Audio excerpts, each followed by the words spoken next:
হাবের উপসর্গে ২৪ ঘণ্টায় ময়মনসিংহ রংপুরে প্রাণ গেছে আরও ২ শিশুর।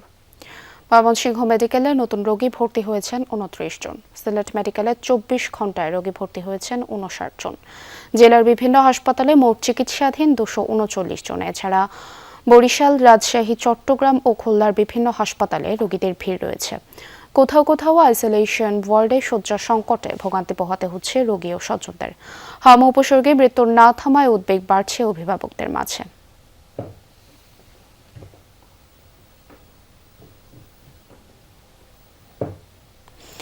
দর্শক, হাম পরিস্থিতির আরো খবর জানবো। বরিশাল থেকে যুক্ত হচ্ছেন সহকর্মী কাউসার হোসেন।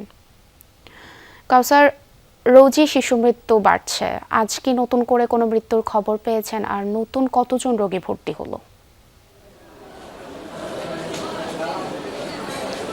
রবি, গেল ২৪ ঘন্টায় বরিশাল বিভাগের বিভিন্ন হাসপাতালে, স্বাস্থ্য কমপ্লেক্সে নতুন করে ১৫১ জন রোগী ভর্তি হয়েছে। এর মধ্যেই বরিশাল শেরেবাংলা মেডিকেল কলেজ হাসপাতালে ভর্তি হয়েছে ৪১ জন এবং বরিশাল শেরেবাংলা মেডিকেল কলেজ হাসপাতালে বর্তমানে চিকিৎসাধীন আছেন ১৪৬ জন শিশু হামের উপসর্গ এবং হামে আক্রান্ত হয়ে। এবং এর মধ্যে যারা গুরুতর তাদেরকে আসলে এখান থেকে ঢাকায় প্রেরণের পরামর্শ দিয়েছেন এবং হাসপাতাল কর্তৃপক্ষ জানিয়েছেন যে পরিমাণ রোগী এখানে ভর্তি হচ্ছেন, একই পরিমাণ রোগী আবার সুস্থ হয়ে ছাড়পত্র নিয়ে বাড়ি ফিরে যাচ্ছেন।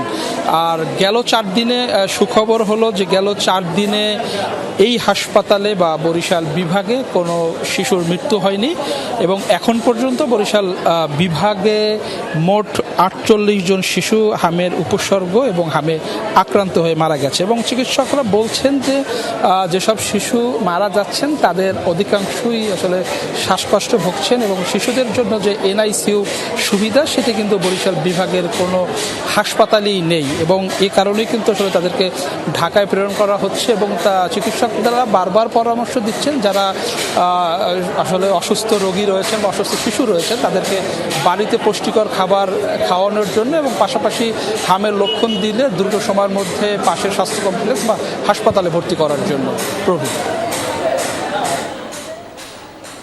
ধন্যবাদ কাউসার আমাদের সাথে যুক্ত হওয়ার জন্য।